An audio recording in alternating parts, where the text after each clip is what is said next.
All right, welcome to this week's Small Stakes Battle Grind. We're playing in a no rebuy freeze-out tournament this week. It's a $100 buy-in with a $50 add-on at the first break. These tend to be a little tighter as there's no chance to buy back in. So let's mix it up. All right, blinds are 1 and 2 to start out. Starting stacks 600. First notable hand we look down at Ace Jack offsuit under the gun. Decent hand, good enough to raise and battle for. So we decided to go to 20, about a 10x blind size raise. You might say that seems unconventional. Well, these smaller tournaments, these small stakes sizings, if you don't want to see it five ways, you're going to have to go larger to thin the field. You find out pretty quickly that if you're a 1-2 and you make it 6 or 8, everybody's going to call. So let's thin the field out, try to get heads up, maybe 2-3 ways. Lucky for us, it folds around to the low jack and makes the call, and we are going to go see a flop heads up. Flop comes out, queen, jack, 6, 2 diamonds. Decent flop. We are never sure if the opponent has a queen here, so out of position, we decide on a check. And I think any queen's going to try to bet here in these situations. You don't want to see another card or the straight type board if you have the queen. So when she checks here, I'm fairly certain she does not have a queen. Turn comes a bink ace. We should definitely have this board fairly locked up.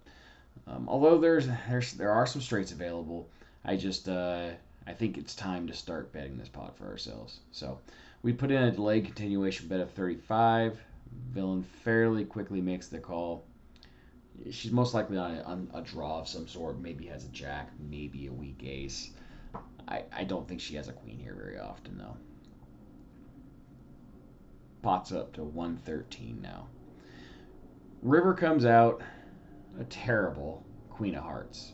And I say terrible, not because the board paired, not because she might have a queen, but really what I'm worried about now is chopping with a weak ace. My jack gets counterfeit. We are now chopping with any ace. And so we don't want to go too big. We want to just get value from jacks if she has one of those.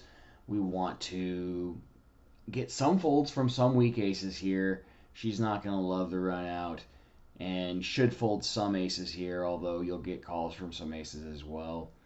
And you don't want to go too big here because if you get raised in this spot, what are you going to do? If you commit yourself to this pot, you're in trouble. So let's just go kind of small. We're going to put 60 in. It's a little over half size pot, really. And she immediately mucks. No time taken at all. Must have been a draw of some sort. Maybe a jack, weak jack that just didn't like the run out. So either way, nice little pot taken right away. On to the next. Okay, for this one we are in the cutoff, and action limps around to me. We've got 4 limpers in the pot. We're still at 1-2. Look down at king 10. Decide let's try to thin the field out. We don't want to see this 5 ways. So raise up to 25, and boom, boom, boom, boom. All limpers make the call. Very nice. So 5 ways to a flop. We go with 125 in the middle. See a flop of ace 5-4 rainbow. Quickly checks over to us. Highly unlikely that 5 ways someone doesn't have an ace here, but in position, let's continue and see if we can't bend the field down some. So maybe we can just scoop the pot up right now. That'd be amazing. So we bet 55 and quickly get 3 folds, 1 caller. Not a bad result. Off to a turn of 10 of diamonds. So I look over at the villain, and you could tell he's visibly upset. He missed his draw, is what it appears. So he fairly quickly checks it over to me. Ordinarily, I just check now that I have some value in case he has an ace, but it really appears straight up on his face that he's on a draw. So I'd rather end this now. Don't want any scare cards to hit the river. Let's end this pot if we can. So I'd make it fairly large based on stack sizes and go 110 into 235. before I can even put my bet all the way in, we get a snap fold, and I love to see that. So, like we had the best hand. In the case we got a weak ace to fold, good outcome that way too. So on to that. Okay, we're at the 5-10 blind level now. We've had some card death for a while and just been kind of dwindling on the chip stack, but we are over with that and look down at King King and a low jack. It's been limped over to me. We've got 2 limpers so far. I decided to go kind of large to 60. Let's get the weak aces out of there. If everyone folds, that's fine. But if anybody calls, they should have a real hand here. So folds around to the chip leader at the time. He has about 4x starting stack, so he's got really nothing to worry about and makes the call. We'll be heads up to a flop. Flop comes out an abysmal ace, jack, jack, rainbow. If I could imagine the worst flop to hit, this would be in the top 10. So we quickly go check on this one.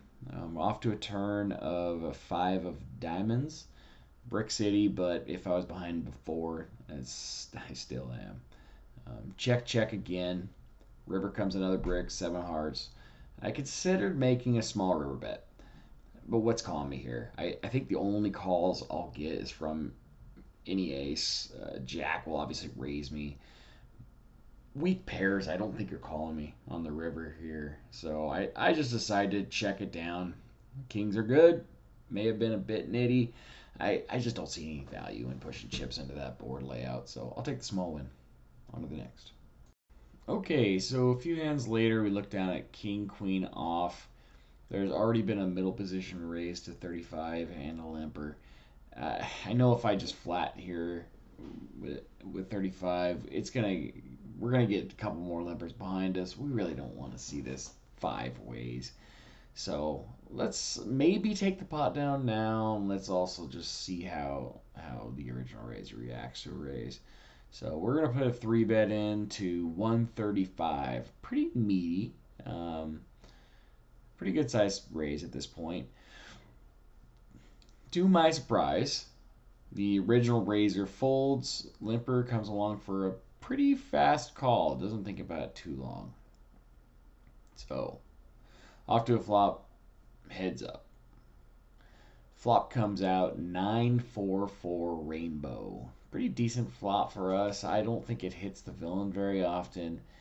I think we can put in a continuation bet and often get a fold unless he hits somehow or has overs or overpair. So let's put in a continuation bet and just see how he reacts. We put in a fairly small compared to the pot size bet of 80, and villain only takes a few seconds before jamming all of his chips in. So I think we have a pretty easy decision here. But we're going to posture for a little bit, think out loud about what he may have, whether it's worth calling here or not. We knew our decision right when he did it. So we're going to go ahead and get out of this hand, fold, and rebuild after this unfortunate loss. So on to the next. Okay, so we just got back from break. You'll see a blue chip on the top of my stack. That's a 500 chip from the add-on at break. So we have a decent stack. We had to purchase it, but we have a decent one again. So let's build things back up. Let's just get to work. So blinds are at 15 and 30, still a reasonable blind level. Middle position raised to 55. Folds around to me in the small blind, and I look down at a very defendable ace-jack offsuit. We just decide on a smooth call. Let's see a flop and play it out. So flop comes out 9-7-5 rainbow. Not excellent for our hand, but it hits our range better than his. So I just start with a check and move on over to the original raiser that checks back fairly quickly. Likely just has a couple overs, right? So turn comes the queen of diamonds. This certainly can hit their range. It can also hit my defend range sometimes too. And he could be worried about me hitting any of those middle cards, middle sets type of thing. So I decided to go ahead and just put in a decent sized bet of 100 into the 150 already in the pot and see how he reacts. And we get some pretty great news. Doesn't take long before just folding his cards in the muck. Nice to take down a pot that I was very likely behind in. So on to the next. This one is going to go off the rails pretty fast. So buckle in. A flat call, a under the gun raise to 50 from a fairly short stack player, and another caller. We're going to go through ways of the flop on this one. I didn't want to raise. I think the under the gun raisers will often just jam on me, and I don't feel like getting jammed off King Queen, thank you. So let's see a flop. Flop comes out a pretty big bang, King 8-4, 2 hearts. So I'm gonna go ahead and check it to the original razor, and unfortunately, it's gonna check through. So off to a turn. It's gonna come out a 5 of clubs. Should mostly be a brick here. I don't see how a 5 of clubs would matter for any of our hands.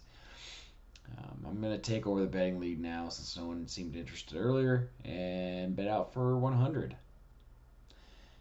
The original raiser goes ahead and just jams for his remaining 515. It's not a huge jam. The other cold caller goes ahead and gets out of the way, folds. It's back to me, and it's only 415 more to call.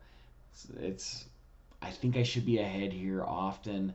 I don't understand how he checks the flop with 2 hearts there. If he has a king, if he has ace king, something like that. So I think we just need to flick it in and see where we're at. Snap the call off. He turns over, ready for it? 5-8 suited for a turn 2 pair. What? Well, we'll need some help. So we're gonna need a king, a queen, or a 4 to hit on the river, or we will be bamboozled, as they say. We're gonna get a big bite taken out of us if we can't hit. So let's go ahead and turn over the original audio and give us a run, good folks. Gross. Ooh. Wow. Oh. That's an ouch. That's a fucking ouch.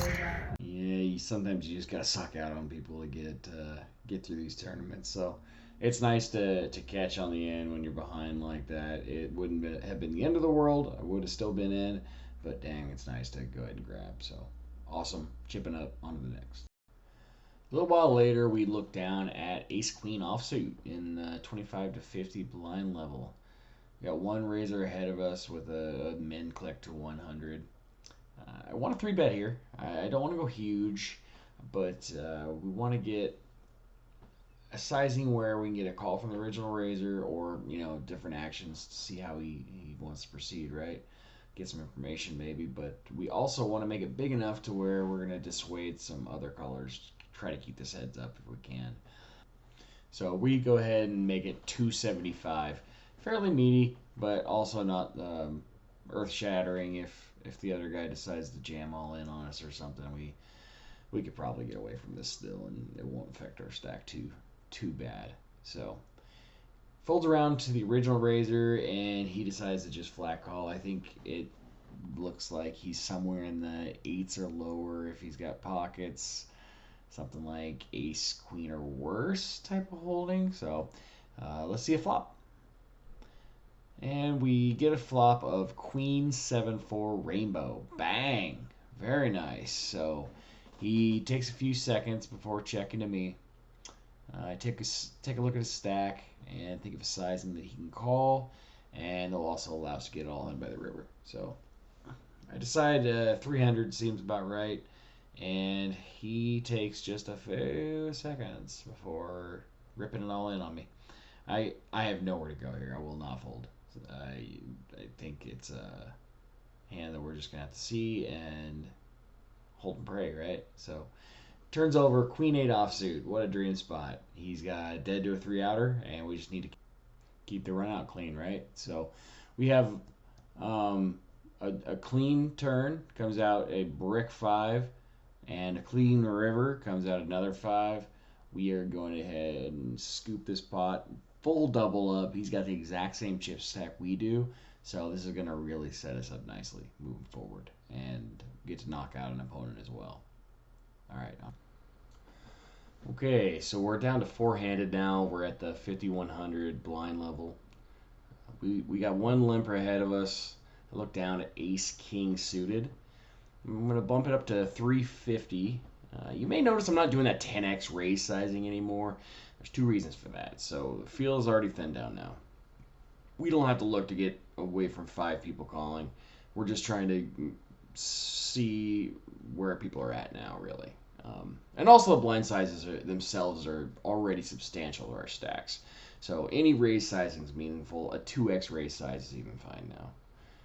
We get 2 callers, big blind and the original limper, so we're off to a flop with 750 in the middle. Flop comes out 9-7 deuce, 1 heart.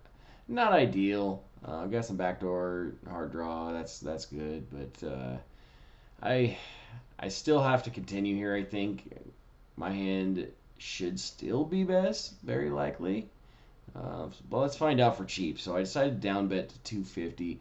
It can look strong when you down bet, like you really want to call, and it definitely commits less of my chips to the pot. So put 250 in. Big blind takes just a few seconds and decides on a fold. And then original raiser decides on a fold also. So nice little 750 chip pot coming our way. The power of the continuation bet is real, folks. Okay, for this next one, I just wanted to add a little context, then we'll do original audio. I didn't record fast enough, so you'll see it just kind of kick into action. But guy on my left, he's a short stack. He'd been jamming every third hand or so. He's been getting it through quite a bit too, as you might imagine. I folded a few decent hands to him already. I decided to take a stand here. He should be fairly wide.